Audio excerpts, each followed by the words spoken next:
Pourquoi revenir à Busby Berkeley? Pourquoi commencer là? Pourquoi ne pas commencer au moment où la comédie musicale est mûre?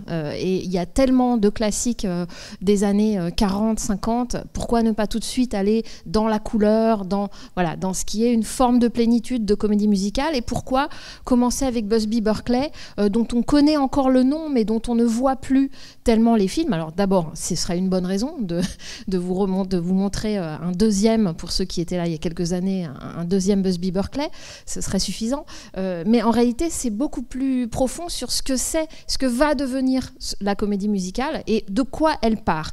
Quand je dis elle part, c'est pas tout à fait vrai, parce que certes, on est encore aux premières années du parlant. Hein. Évidemment, il n'y a pas de comédie musicale à l'écran sans cinéma sonore, mais évidemment aussi, elle vient de Broadway, elle vient de la scène, mais c'est très important qu'elle soit transformée par les moyens propres du cinéma.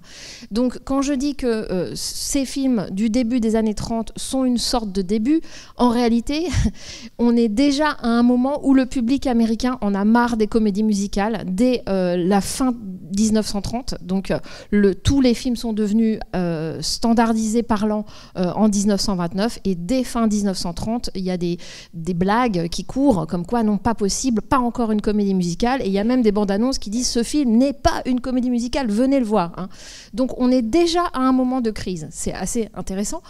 Et du coup, Busby Berkeley n'est pas un pionnier de la comédie musicale, c'est quelqu'un qui est un rénovateur, déjà un réformateur de la comédie musicale. Et pourquoi? Parce que contre toute attente, parce qu'il n'avait pas de formation de caméraman particulière, il n'avait pas de goût particulier pour la caméra, pour l'objet cinéma, hein, contrairement à, par exemple, Renoir, qui aimait bricoler dès les années 20, faire des expérimentations techniques. Lui, pas vraiment. Il avait plutôt une formation militaire, d'ailleurs, de chorégraphe militaire. On va voir que le sens de chorégraphie, c'est pas la même chose quand on est Busby Berkeley et quand on est Gene Kelly et qu'on a quelque chose de beaucoup plus lyrique, qu'on met dans la danse, quelque chose de beaucoup plus personnel.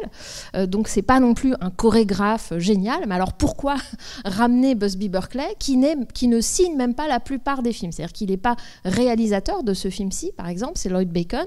Et puis il y a d'autres films aussi de lui dont on dit qu'ils sont de lui, mais dont il a fait les numéros musicaux. Or, il y en a peu. Donc je vous laisse découvrir quand arrive le numéro musical, quelle forme il a, et comment tout ça est à la fois tout à fait imparfait. Hein, on n'est pas dans l'âge d'or véritablement de la comédie musicale, mais pourquoi c'est quand même très important d'avoir cette base. Et quelle est cette base? Et je pense qu'on peut pas faire un cycle sans avoir ces débuts-là, qui, là encore, ne sont pas des vrais débuts au sens originaire, mais qui sont quand même une forme de modernité qui reste, je trouve, très frappante, et qui parle aussi de l'Amérique, qui parle de la valeur travail de l'Amérique, qui parle d'une taylorisation, qui parle de quelque chose de mécanique, mais qui passe quand même par des corps. Donc, vous allez voir que finalement, c'est très riche, et j'espère que malgré les intrigues toujours un peu poussives, qui sont devenues bateaux aussi de ce type de film du début des années 30, il y a beaucoup à voir et beaucoup aussi à apprécier dans le noir et blanc. Le noir et blanc qui est à la fois très noir et très blanc. C'est pas un noir et blanc de la nuance grise. C'est vraiment quelqu'un qui a un sens quasiment art déco, disons, et géométrique. Et ça, c'est encore un autre aspect, je trouve, très, très intéressant dans le cinéma de Busby Berkeley. Donc je vous laisse voir ce film-là, et puis j'espère que vous resterez un petit peu après et qu'on échangera sur vos impressions. Bon film. Alors vous voyez, ça finit sec, hein. C'est le côté économique des films de la Warner. On ne l'a pas dit, mais donc c'est un film du studio Warner. Et c'est pas par manque d'argent, c'est un film qui coûte assez cher. Et les 3 numéros finaux, vous voyez pourquoi. C'est assez dispendieux en termes ne serait-ce que de costumes et de décors, bien sûr. On va revenir à ces 3 numéros parce que, évidemment, que dans les films qu'on va montrer dans la suite de ce cycle, il y aura plus de numéros plus tôt dans le récit, mais c'est intéressant qu'il soit comme ça réservé pour la fin. Ce que je n'ai pas dit, c'est que Busby Berkeley, je disais qu'il n'était pas familier de la caméra, des techniques de cinéma quand il a commencé, Mais en réalité, il était familier de la scène. C'était vraiment un enfant de la balle. Il avait fait beaucoup de scènes lui-même dès son enfance. Et bien sûr, le fait que ce film-là, comme les films qu'il fait, tous les films qu'il fait au début des années 30, hein, il y a toute une série de gold diggers, c'est-à-dire des chercheuses d'or de 1933, de 1935, de 1937, Prologue qu'on avait vu il y a quelques années, ou ce film-ci, ou Dames. Tout ça, ce sont des films majoritairement avec une intrigue qu'on appelle backstage, donc film de coulisses. C'est-à-dire qu'on est en train de préparer un show.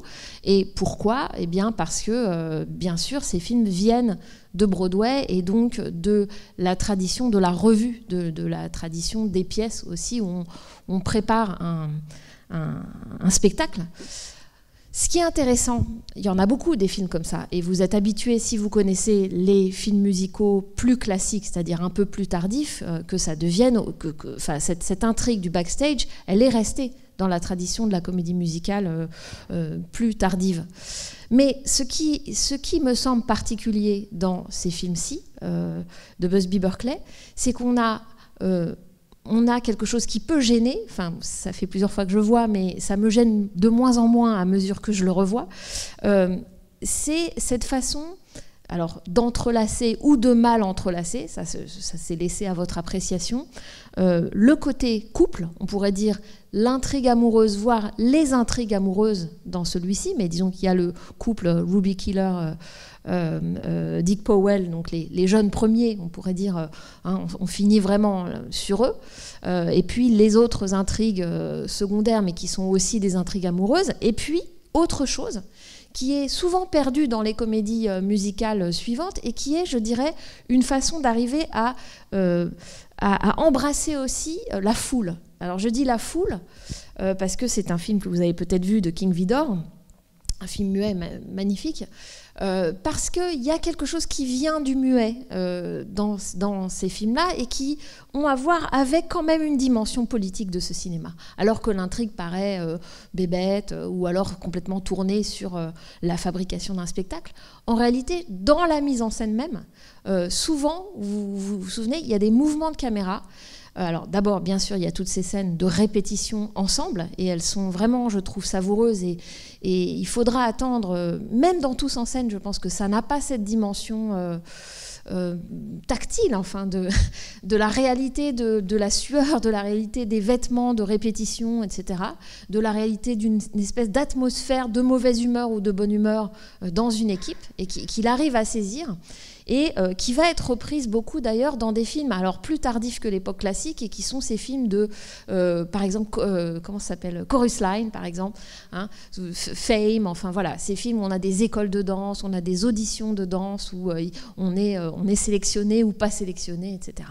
Alors bien sûr, je disais, c'est une intrigue un peu banale, mais pourquoi ? Parce qu'elle est devenue banale, parce que ce sont les clichés qui s'établissent à ce moment-là, à savoir le spectacle, va y avoir des obstacles, l'actrice principale, enfin la chanteuse principale, elle se tord la cheville, il va falloir la remplacer. Tout ça, vous le connaissez. Si vous avez vu des comédies musicales de coulisses, il va y avoir des histoires amoureuses, des rivalités féminines souvent dans la troupe, etc.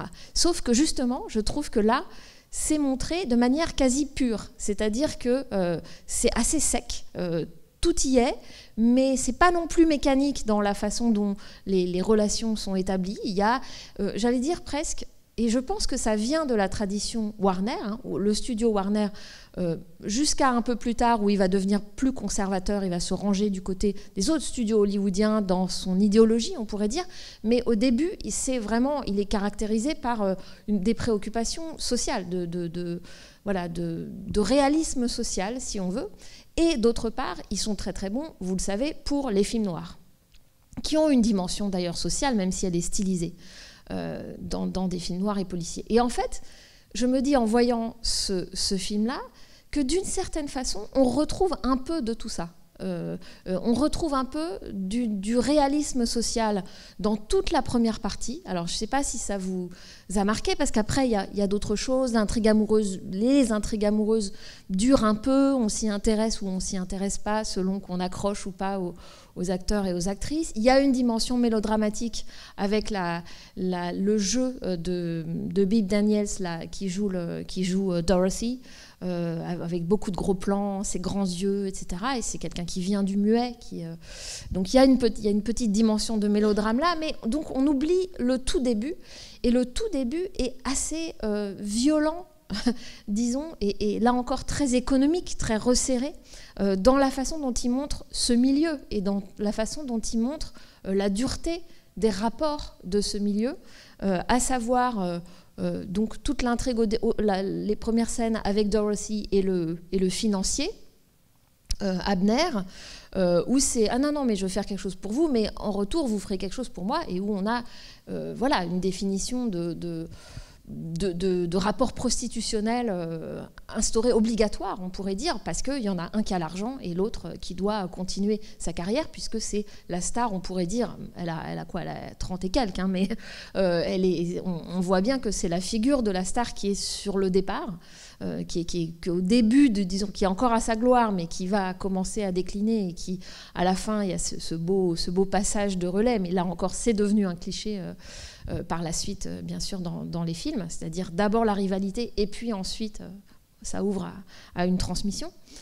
Donc il y a ce début avec elle et Abner, et puis il y a en fait toutes les duretés qui sont... et on voit que même le metteur en scène, lui aussi, est dans une situation...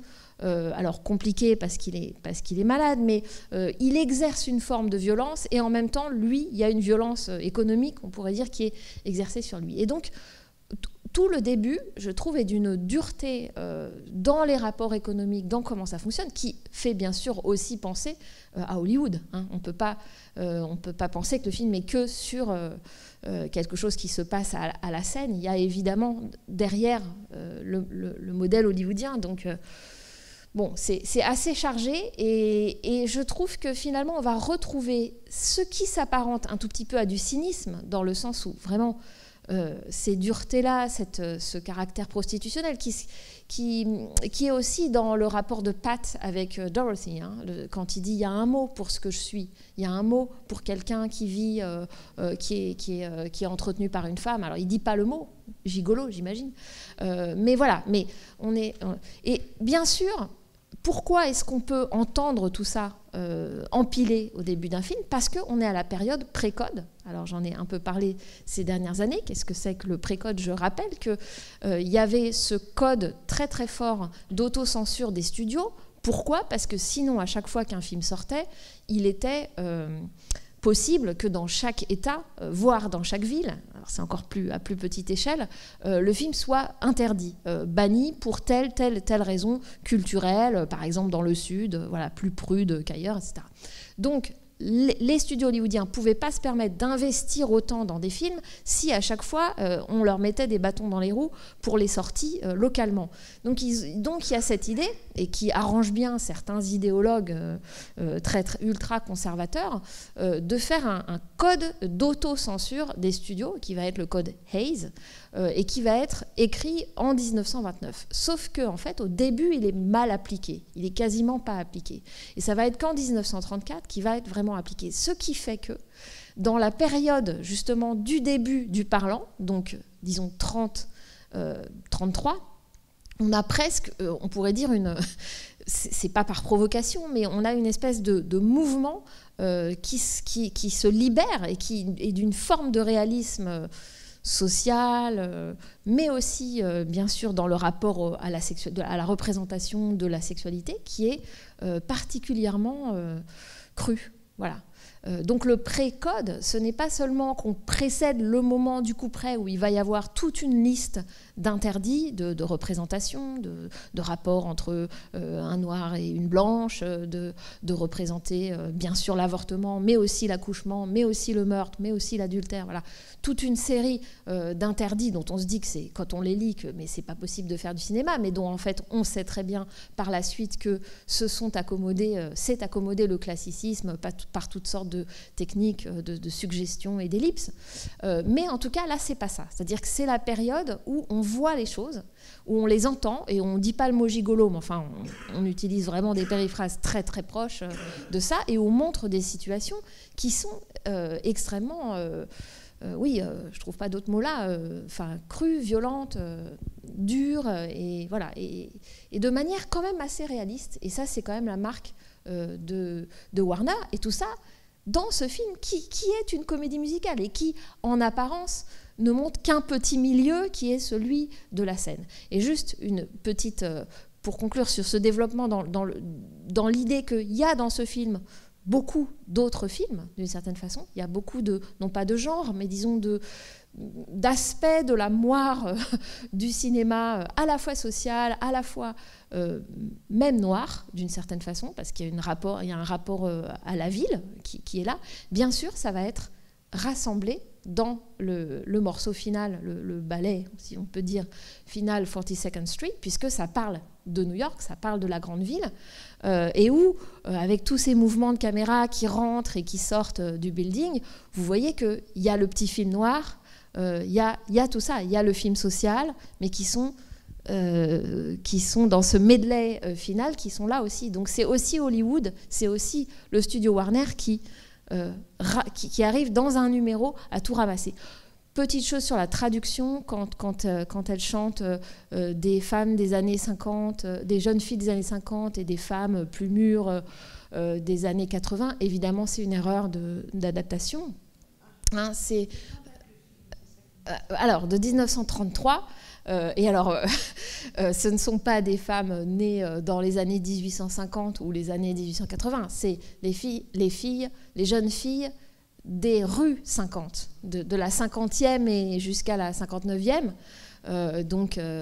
quartier de Manhattan, et des 80. Alors, 80, c'est plus chic déjà, à l'époque, donc Uptown, voilà, qui sont plus cossues, des bourgeoises qui sont non moins entreprenantes. Voilà.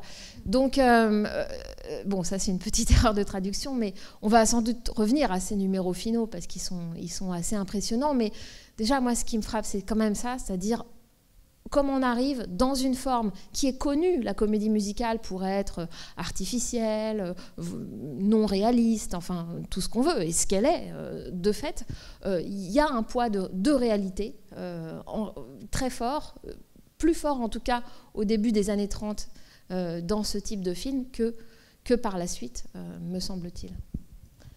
Oui. Oui, bonsoir.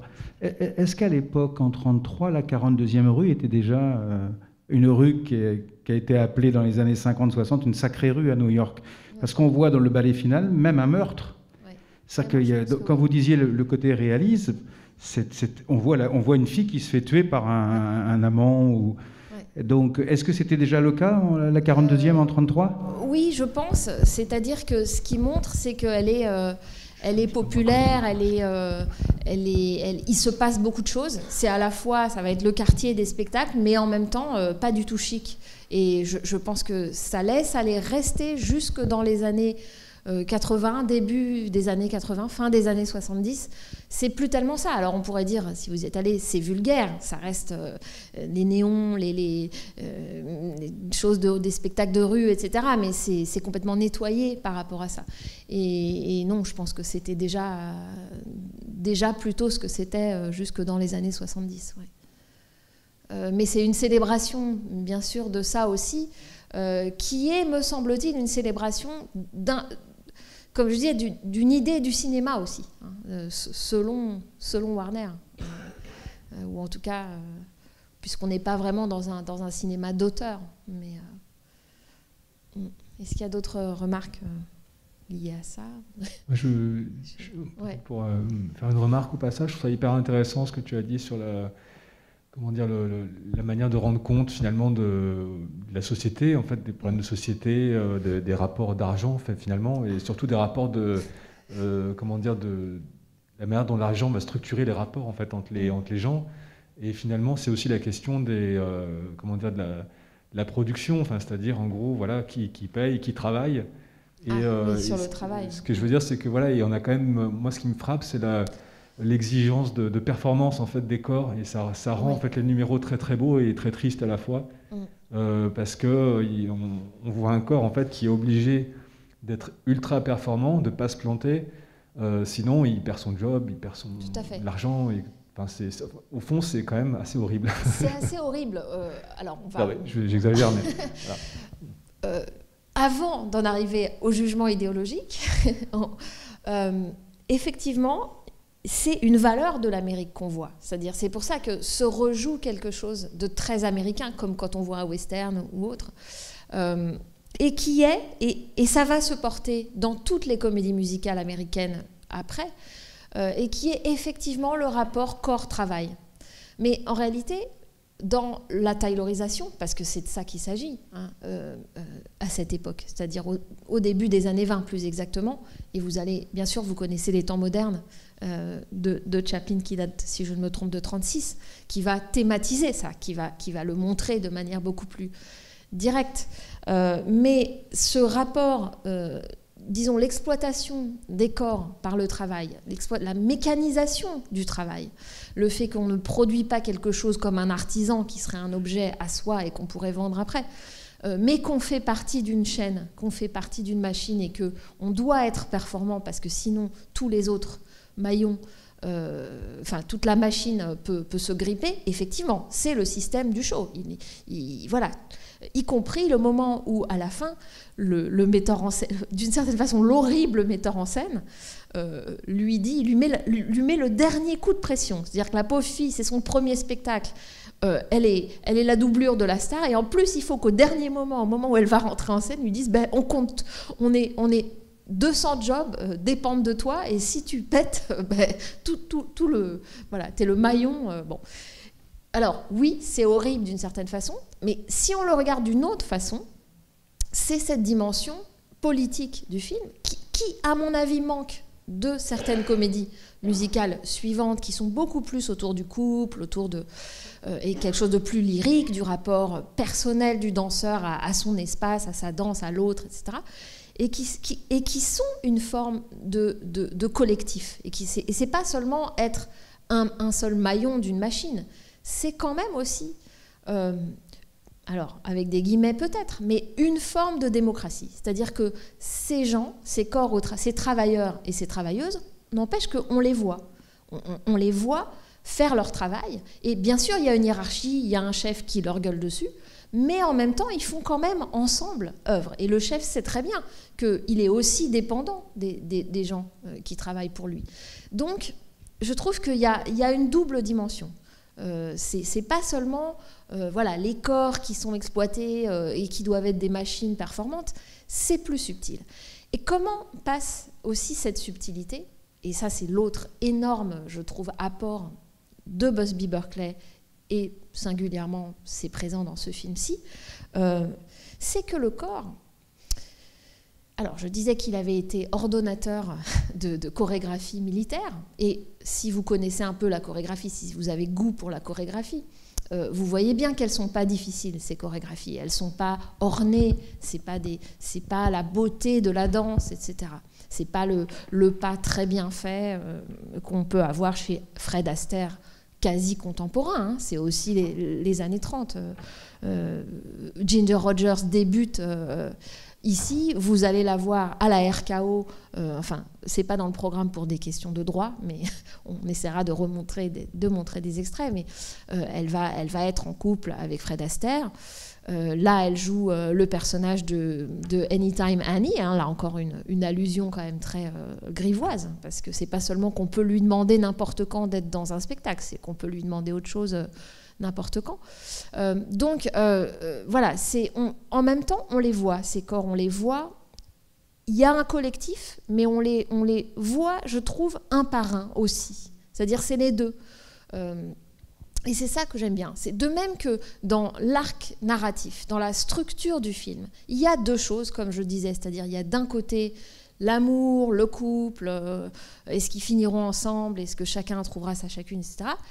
Et puis, il y a le collectif, le spectacle. Est-ce que ça va faire quelque chose qui tient? Et on va voir les numéros à la fin, ce que ça donne, leur travail. Il y a ces deux choses. Elles ne sont pas toujours bien mêlées. Elles vont être beaucoup plus intégrées. Hein, c'est le mot, the integrated musical. Voilà. Et les numéros vont être beaucoup plus intégrés dans la période qui va suivre. Donc là, ça se tient parfois de manière un peu juxtaposée, un peu raide, etc. Mais justement, je trouve que comme ça ne se mêle pas complètement, il y a une forme de tension et on voit les deux. Et on voit donc aussi beaucoup les corps, en réalité. On ne voit pas que du travail. On ne voit pas que des corps qui sont des machines, on voit des corps extrêmement érotisés. Et c'est ça que permet le précode.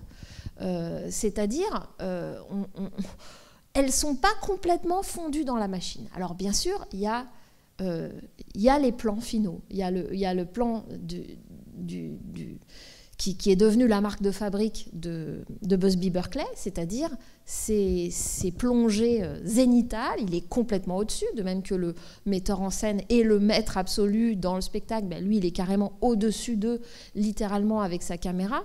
Et effectivement, les corps des danseurs et des danseuses, mais principalement des danseuses, deviennent des points, des cercles. Alors, là, on ne le voit pas trop, mais souvent, il y a d'abord quelque chose d'un peu militaire de l'ordre de la marche, et qui est plutôt le carré ou le rectangle, et puis ça s'ouvre et ça devient une sorte d'éventail, de cœur, de forme triangulaire, et à la fin, plus un cercle, un peu cellule, quoi, un peu encore plus abstrait d'une certaine façon, et la roue ou bien la cellule. Là, c'est un peu plus... ça va être plus développé dans les films suivants, mais il y a un côté à la fois art déco et puis une folie qui est propre à Busby Berkeley, c'est-à-dire une façon de modeler ça pour aller au-delà du corps, pour aller au-delà de cet érotisme un peu banal, de l'érotisme du corps un peu dénudé qui danse, et pour en faire autre chose. Mais est-ce que Busby Berkeley, pour autant, est Leni Riefenstahl? Je suis un peu catégorique, mais est-ce que pour autant c'est si militaire que ça? Est-ce qu'il fait comme les nazis quand ils font des ordonnancements et des chorégraphies militaires? Je ne pense justement pas, parce qu'il me semble qu'on garde tout. C'est-à-dire qu'on a à la fois l'abstraction, le côté très très ordonné, parce que pour faire des choses comme ça, il faut effectivement énormément travailler, et on va au-delà du corps. Et en même temps, tout le reste du film, c'est très sensuel, ne serait-ce que le travail sur les costumes. Vous avez vu dans le générique de début, ce sont des costumes de Horry Kelly, qui était un très intéressant costumier hollywoodien, qui a d'ailleurs vécu avec Cary Grant, je crois, au début des années 30. Et les soies sont de Chuney Brothers. Et il y a quelque chose de très soyeux, souvent, dans les tissus, de doux, de brillant en même temps. Les robes du soir, qui en fait ne sont pas des robes pour pouvoir danser, qui sont des espèces de jupes-culottes robes. Et puis... Ruby Keeler, donc la jeune première, qui a toujours ses manches ballons, qui sont associées à une forme d'innocence et à une forme de naïveté qu'elle a. Hein. Elle joue avec les grands yeux au début, quand on lui fait prendre les toilettes des hommes pour le bureau du directeur. Voilà, donc il y a ce travail-là de singularisation malgré tout des corps. Donc ça, je trouve que c'est pas aussi simple que de dire voilà, c'est une machine et on fait travailler l'ouvrier danseur. Il y a une forme d'érotisme, alors bizarroïde, hein, parce que la caméra, c'est extrêmement osé, cette caméra qui à la fois, elle peut prendre de la hauteur à tel point que les gens sont plus des gens, sont autre chose, et en même temps, elle peut passer entre les jambes des danseuses. On voit le dessous, et tout ça va devenir une figure de mise en scène dans la comédie musicale, le crotch shot, hein, le plan d'entrejambe, quand on lève la jambe pour faire le cancan. Et juste quand elle rentre en scène avec ce costume de Belle du Sud, là, au début du spectacle, quand c'est vraiment le jour J, elles font une sorte de cancan, et vraiment on voit dessous, on voit tout, on voit tout l'entrejambe à ce moment-là. Donc il reste quelque chose à la fois de très érotique et à la fois effectivement de désérotiser par la multiplication, qui est une sorte de fantasme on pourrait dire enfantin, ou peut-être paranoïaque, je ne sais pas, de prendre une figure et en fait de la démultiplier. Elle est à la fois la même, la danseuse, et à la fois non, on voit quand même les visages différents. On reconnaît Ginger Rogers, on passe d'une à une autre. Il y en a une qui chante quelque chose, puis après elle chante autre chose parce qu'on entend qu'elle fait plutôt partie des chœurs. Voilà, c'est à la fois singulier et collectif, et c'est ça que je trouve quand même très très réussi dans ce qui nous est montré, dans ce qui nous est donné comme un film pas encore abouti, dans le sens de pas encore classique, très travaillé, parce que les numéros finaux, il faut qu'ils soient très travaillés, mais pas sûr de son fait en termes de classicisme. Alors, du coup, je vous ai amené 2 extraits que j'aimerais quand même vous montrer. Oui ou pas? C'est possible? Alors, qu'est-ce qu'on passe? Alors, je pense qu'il y a un numéro que vous connaissez peut-être déjà, donc je ne sais pas si... qui est We're in the Money. Et qui est lié à cette histoire. Alors, peut-être on le passe. Non, est-ce que vous le connaissez? Est-ce que vous voyez de quoi je parle? D'accord. C'est un numéro donc, de Busby Berkeley du film suivant, je crois que c'est le film suivant, qui s'appelle Chercheuse d'or de 1933, avec aussi Ginger Rogers à ses débuts, et qui cristallise cette idée, mais tu peux lancer, qui cristallise cette idée que ces films sont des films rooseveltiens, et que ces films sont des films qui réfléchissent à la Grande Dépression, qui réfléchissent à la crise, et qui cherchent, non pas à la résoudre, évidemment, mais qui en tout cas représentent ce que c'est que, effectivement, être un travailleur dans une grande ville après 1929 et avec les conséquences de 1929. Et donc c'est encore un film de backstage, encore un film où on fait un spectacle, et vous allez voir quels numéros elles font à ce moment-là. Ce qui est intéressant là, c'est que on croit d'abord que c'est l'escapisme, comme on dit en anglais, la capacité de ce type de cinéma à faire oublier la pauvreté, la crise, etc., avec tous ces costumes complètement délirants d'argent, et on baigne dans l'argent, etc. Mais en fait, on comprend que c'est complètement ironique, et c'est tellement ironique qu'à la fin, il faut rendre les costumes, et qu'on vient saisir les biens du théâtre. Donc c'est quand même une réflexion sur l'escapisme du cinéma aussi, qui fait briller les choses à une période qui montre aussi du luxe, et Busby Berkeley montre des tenues, des décors aussi très luxueux à un moment de crise, mais il a ce recul sur lui-même. Alors est-ce que vous avez je vais vous laisser parler, parce qu'après l'autre extrait est tellement autre que je ne sais pas si j'arriverai à raccorder. Est-ce qu'il y avait des interventions ou des questions? Moi, je voulais revenir sur 42e rue. Je trouve que les chorégraphies font penser à l'art déco, et aussi au kaléidoscope. On a ces transformations comme ça. Et puis, pour revenir au social, je trouve que ce qui est très bien montré, c'est le casting, et on imagine effectivement la difficulté à travailler, parce que moi je trouve que ce qui est bien montré, c'est qu'ils veulent tous avoir les rôles, quoi. Ils sont fébriles, voilà. Et c'est vrai que c'est rare les films où on montre avec autant de dureté la difficulté à travailler en général et dans ce milieu en particulier.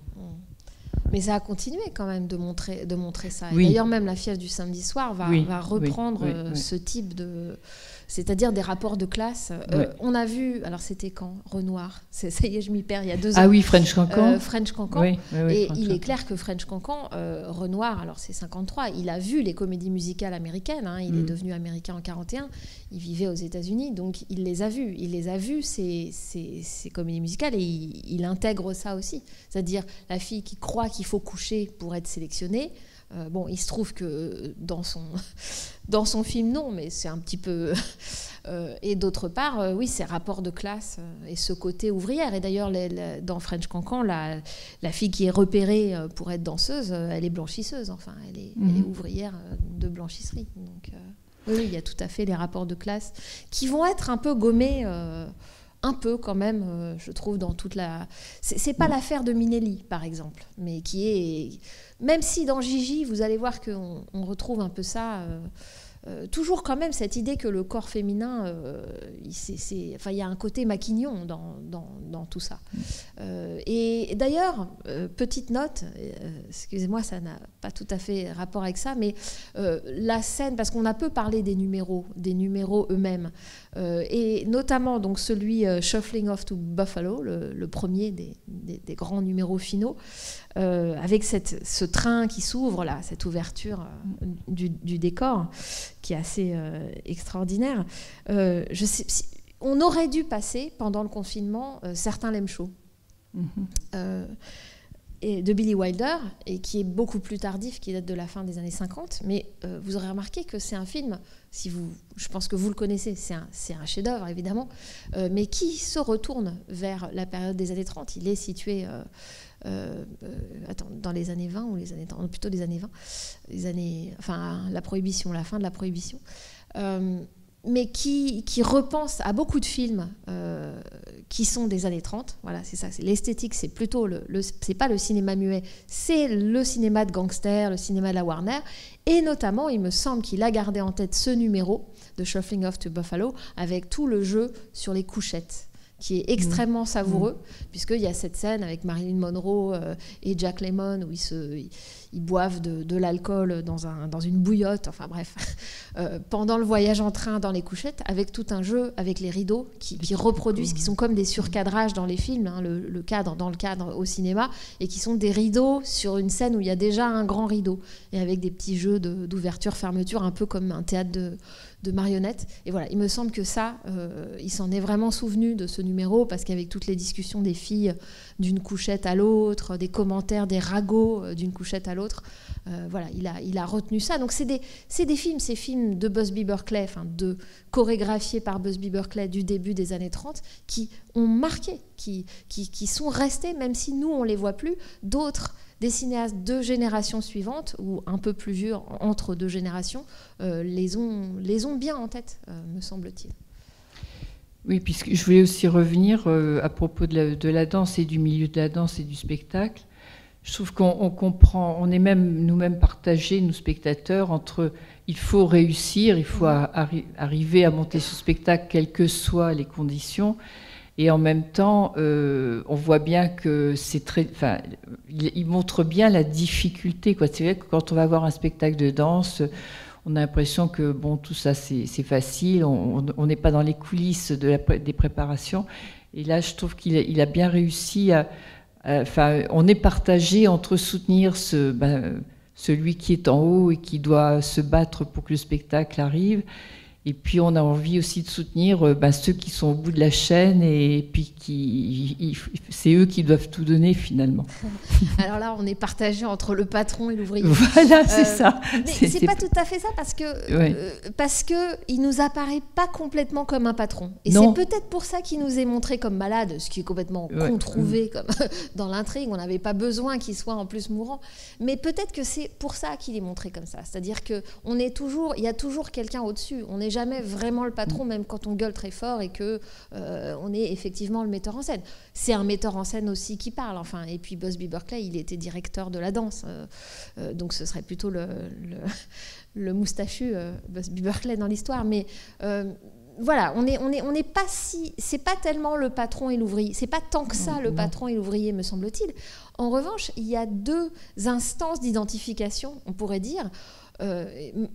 Qui recouvrent pas tout à fait ça. C'est-à-dire que oui, on s'identifie à celui qui veut que tout tienne parce que c'est son show et c'est l'auteur, il va signer. Et c'est dit à la fin par les spectateurs qui sortent. Ah, celui-là, il a vraiment la chance, il va nous dire encore que c'est lui qui l'a découverte.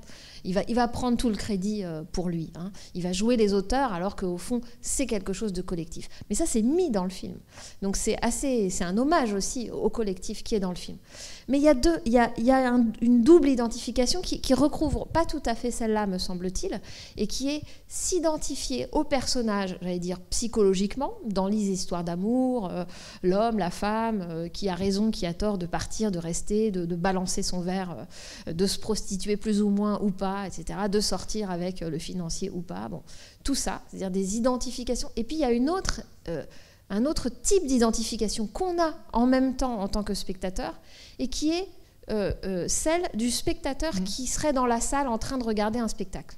Et là, c'est pas la même chose. C'est-à-dire que là, nous, ce qu'on veut voir, c'est une chorégraphie, c'est entendre la musique, c'est que tout soit réglé. Donc on a, nous, ce côté Riefenstahlien, militaire en tout cas, qu'on veut pour voir un spectacle musical. Et on veut les deux. C'est-à-dire qu'on veut à la fois quelque chose de narratif et à la fois autre chose qui est la musique, la danse. Et ce qui est beau ici, c'est que voilà, c'est montré, c'est posé, il y a les deux. Et je dirais même que les deux sont presque incarnés par les deux personnages de Jeune Premier. Parce que, vous vous souvenez, Dick Powell, il dit « Ah oui, je dois danser dans le spectacle, mais en fait, tout le monde se moque de lui, c'est un éléphant, il est comparé à un Ford Model T, un camion des années 30, etc. » Donc, en fait, il danse, mais il est censé être le chanteur. Il est le Jeune Premier plutôt qui chante. Et elle, c'est l'inverse. Elle dit les claquettes, je fais que ça, je connais que ça. Et par contre, elle a de la difficulté quand elle doit apprendre à chanter. Et donc, en fait, le film, c'est l'alliance du chant et de la danse. Là encore, ça nous est montré à la fois comme le couple, ça fait couple, et en même temps, on voit bien les éléments distincts.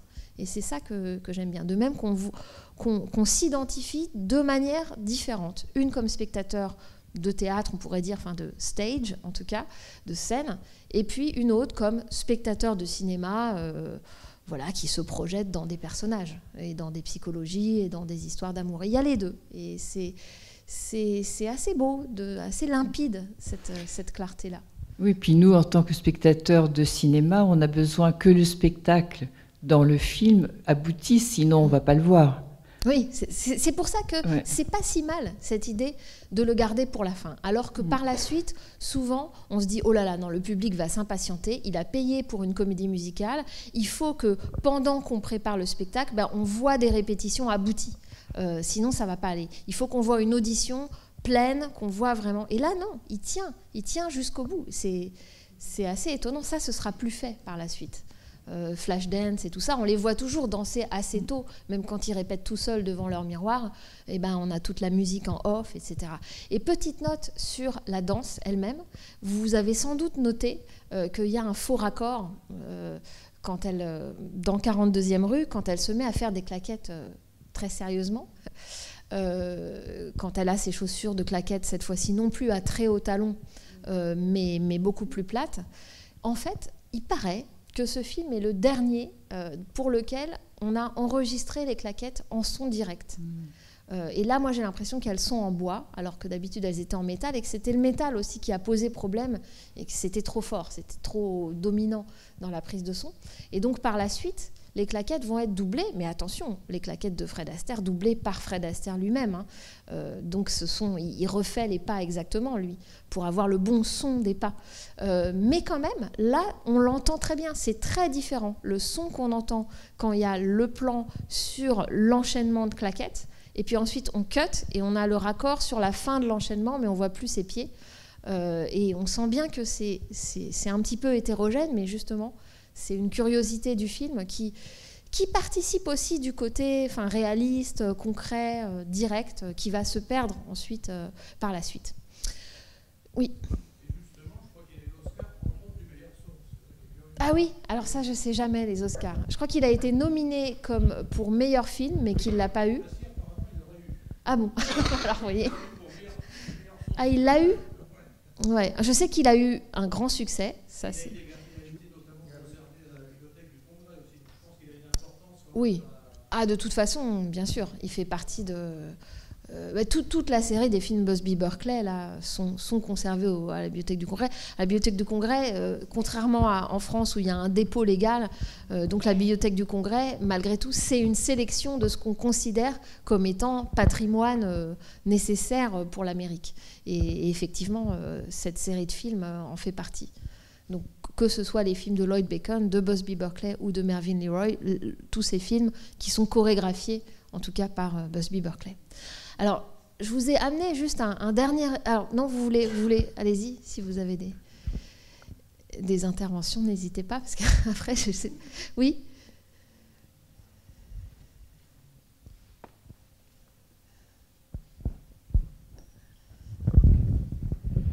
Alors moi, je découvre le film, je ne l'avais jamais vu avant, et j'ai trouvé assez époustouflant justement le contraste entre toutes ces répétitions où les danseurs se font houspiller sans arrêt, le metteur en scène est complètement déprimé, et franchement, à la fin, on a un spectacle absolument époustouflant et on s'y attend absolument pas. Ah, oui. Moi, je m'attendais à quelque chose de moyen, pas terrible, vu tout ce qui s'était passé avant, voire même des catastrophes. Et alors là, on est absolument... oui, c'est ça, le mot, époustouflé par toute cette inventivité dans les scènes de danse, les décors, même les costumes, c'est assez fabuleux. Et il y a quand même un suspense qui a été, comme vous disiez, gardé jusqu'au bout. Et notamment la scène incroyable avec tous les buildings, on les voit monter. Ah, oui, c'est très beau, ça. Et quand ils se retournent, on a ce décor...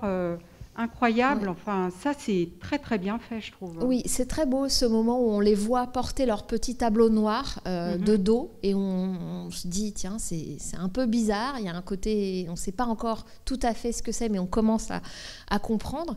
Je pense que dans la temporalité des numéros c'est important ça, c'est-à-dire que nous notre travail de spectateur, comme c'est quand même très complexe du point de vue de la scénographie et aussi des mouvements de caméra qui sont complètement... C'est pas lui qui a inventé que la caméra puisse être mobile comme ça ou qu'elle puisse faire une plongée, mais c'est absolument lui qui l'a systématisé. C'est ça qui est étonnant. Il y a dans Applause, par exemple, de Mamoulian, des films qui sont avant, il y a des plans époustouflants, mais de le faire systématiquement, ça c'est autre chose. Ça devient de faire système, de se dire que la caméra chorégraphie autant, voire plus que les danseurs, et que la scénographie participe de tout un ensemble qui est à la fois dynamique, qui est à la fois très réglé et à la fois vivant, qui reste vivant, qui est à la fois très humain, érotique et très mécanique. Tout ça, c'est vraiment lui qui le cristallise, Busby Berkeley, parce qu'il le systématise. Mais ce que vous dites sur les... D'abord, effectivement, je trouve ça très beau, le truc de la ville avec les buildings, je trouve ça aussi très, très... très réussi, mais quand vous dites que c'est un suspense, plus exactement, c'est une surprise, justement. Oui, c'est pas un suspense, c'est presque le contraire du suspense. Quand même, on a envie de savoir comment ça va se passer à la fin. Mais oui, ça c'est le système une vraie du surprise, musical. Voilà. Tout à on ne fait. s'attend pas à ce que ce soit aussi bien. Tout à fait. Mais ça, c'est parce que vous ne faites pas partie de cette catégorie de gens dont je fais partie, qui est les pires decks, les pires des cas, de toujours se dire d'être pessimiste, comme ça, si on se réserve une surprise, si ça réussit, on sera d'autant plus content parce qu'on sera surpris, vous voyez. Et c'est vrai que c'est ce système-là qui est choisi dans le scénario. C'est assez... mais comment dire ? Pourquoi c'est osé ? Parce que ça crée une forme d'hétérogénéité. C'est ça qui est non classique dans ce film, qui est pré-classique, si on veut.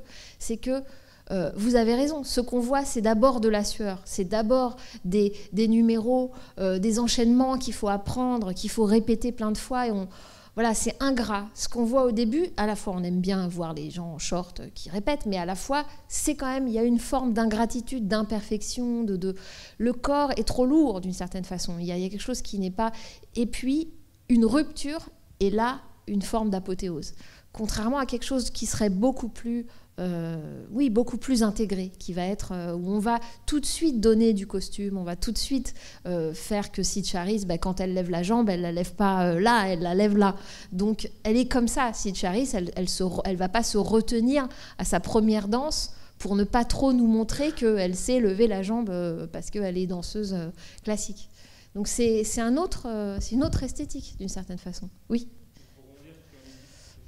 Attendez, je vais vous passer le micro, s'il vous plaît, pour qu'on enregistre. Il y a aussi toute une petite seconde. Comme avec Busby Berkeley, le micro se balade. Merci. Non, du coup, je corrobore ce qui vient d'être dit. Je suis tout à fait d'accord avec cet effet de surprise qui jaillit à la fin du film, effectivement, auquel on ne s'attend pas du tout. Et à tel point qu'on est plus épaté, par la montre qu'à moi personnellement, par la mise en scène et par les décors et les costumes, surtout les décors, cette locomotive qui sort. On n'avait pas du tout pu pressentir avant, dans ce qui était montré, effectivement, on était plus sur un travail purement humain et dans des décors très minimalistes, à tel point que le numéro des personnages qu'on a suivis devient quasiment anecdotique, quasiment le numéro de claquette, quasiment c'est le c'est pas le clou du spectacle, alors que ça aurait dû l'être quasiment, comme si on fait... Moi, je me rappelle un peu de Tous en scène, on attendait un peu les prestations qu'on découvre, parce que ça a marché, là ça marche, là c'est quasiment l'inverse. Quasiment on va être dans un...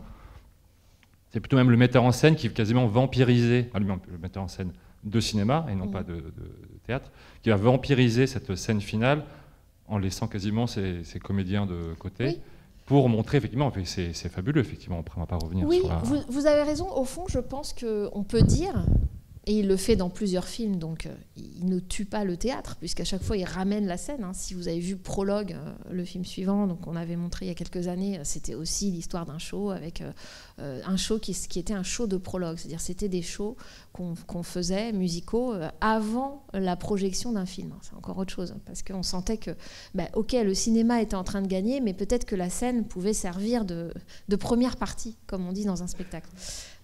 Donc il refait ça, mais là où je dis vous avez raison, dans le sens où peut-être carrément on peut aller encore plus loin et dire que donc cette prise de pouvoir du metteur en scène de cinéma liquide d'une certaine façon le théâtre. C'est-à-dire que en faisant hommage en apparence, en faisant hommage à la scène, en réalité c'est le cinéma qui la transcende, qui la dépasse, qui la subsume, parce que ce que crée Busby Berkeley, avec ses mouvements de caméra, évidemment c'est impossible sur scène. C'est-à-dire qu'on ne peut ni voir les gens d'en haut, on est coincé sur notre siège quand on est au théâtre par la distance qu'on a et la perspective qu'on a, à moins quelques scènes un peu mouvantes, mais vraiment pas grand-chose.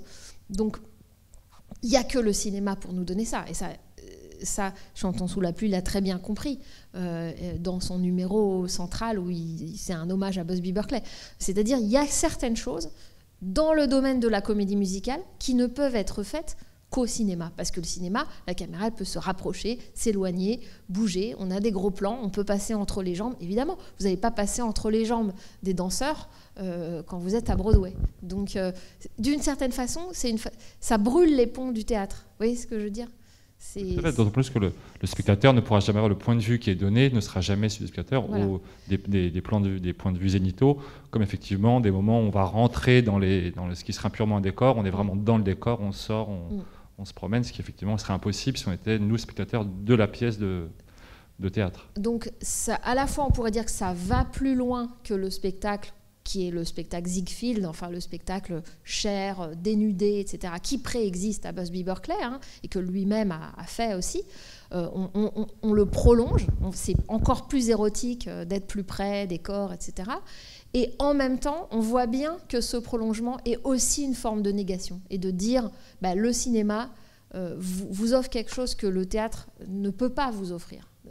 Il vous offre une proximité, une variation dans la distance et une temporalité qui est différente de celle du théâtre, de la présence certes physique du spectacle vivant, qui peut être évidemment très appréciable, mais on voit bien que c'est aussi une ode au cinéma. C'est-à-dire que sous l'air d'être une ode à la scène, je pense qu'au fond c'est une prise de pouvoir du cinéma au moment où il est devenu non seulement parlant, mais musical, et où c'est quelqu'un qui croit en le cinéma, qui croit en la caméra. Et c'est ça qui est beau. C'est pas juste un hommage aux gens qui travaillent dans le spectacle vivant et qui font à la sueur de leur front un spectacle collectif. C'est aussi ça, mais ça le dépasse, me semble-t-il. Alors, sur le dernier... du coup, j'hésite à passer le dernier extrait parce que ça peut vous choquer. Qu'est-ce que tu en penses ? Est-ce qu'il y a des moins de 16 ans dans la salle ? Oui, mais aussi, oui, c'est vrai. C'est une tentative de vous dire que ces films-là, qui sont quand même un peu oubliés, il ne faut pas exagérer, combien de fois vous avez vu vraiment un film entier de Busby Berkeley, même à la télé, ne mentez pas, pas tant que ça. Eh bien, ils ont laissé une marque, alors je disais sur Billy Wilder, avec aussi tous les rapports prostitutionnels qu'il y a dans beaucoup de films de Billy Wilder, mais ils ont laissé une marque bien après, alors oui, et notamment, mon hypothèse, c'est qu'un film comme Showgirls de Paul Verhoeven, qui date, me semble-t-il, de 1996, emprunte, entre autres, bien sûr, mais il emprunte au fond aussi à Busby Berkeley, avec une intrigue backstage, hein, donc une provinciale qui arrive, enfin je dis provinciale, quelqu'un qui n'est pas ni de Los Angeles, ni de New York, qui arrive dans cette ville qu'est Las Vegas, hein, pas rien, hein, pas Los Angeles, pas New York, mais Las Vegas, l'empire du faux, l'empire du toc, l'empire de la vulgarité absolue et du commerce des corps et des images. Voilà, et qui en fait va exactement comme dans beaucoup de ces intrigues backstage, finir par prendre la place de la vedette du spectacle, qui est un peu plus âgée qu'elle, avec qui il y a une rivalité, il y a une haine et en même temps une amitié. Bon, voilà. Tout ça est très classique, mais voilà, regardons comment ça se passe. C'est un moment du show. Enfin, il y a plusieurs scènes de show dans Showgirl. Je vous ai peut-être un peu perdu du coup. Non, mais c'était un rapprochement, pas seulement chorégraphique, enfin de scénographie. Évidemment, c'est pas du tout filmé pareil. Et moi, je trouve assez triste qu'on puisse plus vraiment faire des plans d'ensemble, de très grands ensembles, tout en restant cinéma. Je pense qu'on a peur de quelque chose qui serait le théâtre, d'une certaine façon. Mais là où je trouve ça proche, outre l'intrigue, dont on voit bien que c'est une intrigue de rivalité et de remplacement de l'autre par sabotage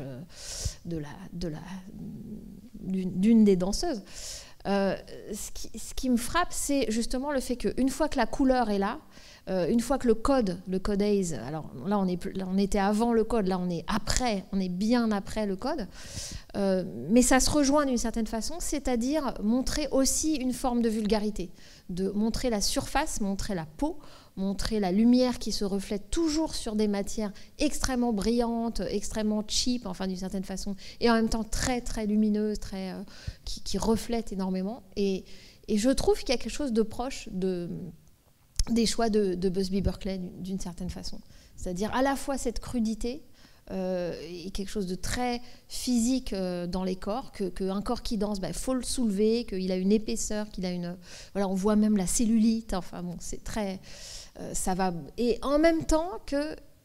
Alors, vous n'avez pas vu tout le film, mais il y a une forme de perfection, malgré tout, dans le côté très réglé des numéros, dans les corps, dans la non-corpulence, on pourrait dire, de certains corps. Et voilà, je trouve que quelque chose, d'une certaine façon, est là, et qui est de ne pas forcément... dont on ne sait jamais si c'est une critique de la vulgarité, si on recherche une forme de légèreté, de transcendance de toute cette lourdeur et de toutes ces horreurs des coulisses, ou si, au contraire, d'une certaine façon, on s'y complaît ou on s'y plaît. Et c'est indécidable. Et peut-être que c'est ça, Las Vegas, je ne sais pas, mais en tout cas, de ne pas tout de suite asséner quelque chose d'idéologique sur la surface. Que la surface, c'est pas forcément... Voilà, c'est pas forcément rien. Et le superficiel, ça n'est pas forcément rien. Et ça, ce sera quand même aussi une leçon, j'espère, qu'on pourra tirer de comédies musicales à suivre, qu'on montrera. Et ça peut me faire une toute petite fin sur pourquoi venir voir le film suivant, qui est, j'allais dire, parce qu'il y a un lapin en peluche dedans, d'une certaine façon, puisque c'est un film qui s'appelle Parade de printemps et qui donc se passe en partie à Pâques. Et je voudrais aborder avec vous le fait que la comédie musicale ne craint pas le ridicule. Non seulement qu'elle ne le craint pas, mais que c'est l'un des genres qui l'embrasse le plus. Peut-être avec l'horreur, mais ce n'est pas trop ma partie. Mais elle a peut-être des rapports avec le film d'horreur d'ailleurs. Mais en tout cas, que c'est un genre qui ne craint pas, voilà, ni la surface, ni une forme de ridicule. Et voilà, j'espère que Parade de printemps vous attirera malgré tout. Donc c'est un film avec Judy Garland et Fred Astaire, dont je vous ai dit qu'il ne sera pas là dans sa période années 30 dans le cycle, mais j'essaierai de vous apporter quand même des extraits en plus de lui. Et pour l'anecdote, Parade de printemps devait être avec Gene Kelly. Donc on aurait eu un couple... Gene Kelly, Judy Garland, et voilà, on va voir ce que ça fait de remplacer Gene Kelly par Fred Astaire dans une comédie musicale. Voilà, merci pour votre patience et à la... Alors, merci Charlotte. Et donc, prochaine. le Parade au printemps sera le 17 novembre. 17 novembre. Voilà. Et juste au passage, vous avez tous vu la bande-annonce, mais la semaine prochaine, on va vous proposer Tralala des Frères Larieux, parce Ah oui, absolument. qu'il y a finalement un petit revival comédie musicale. La comédie musicale n'est pas morte Voilà. suite à Demi et consorts en France, et surtout suite à la décision du CNC, du Centre national de la cinématographie, de proposer une subvention spécifique pour la comédie musicale. Quelle idée! Donc voilà, ça a donné des idées à quelques producteurs, et je trouve Tralala dans son genre et dans son pays très réussi. Donc j'espère que vous viendrez le voir et qu'on s'en reparlera la prochaine fois. Bonsoir.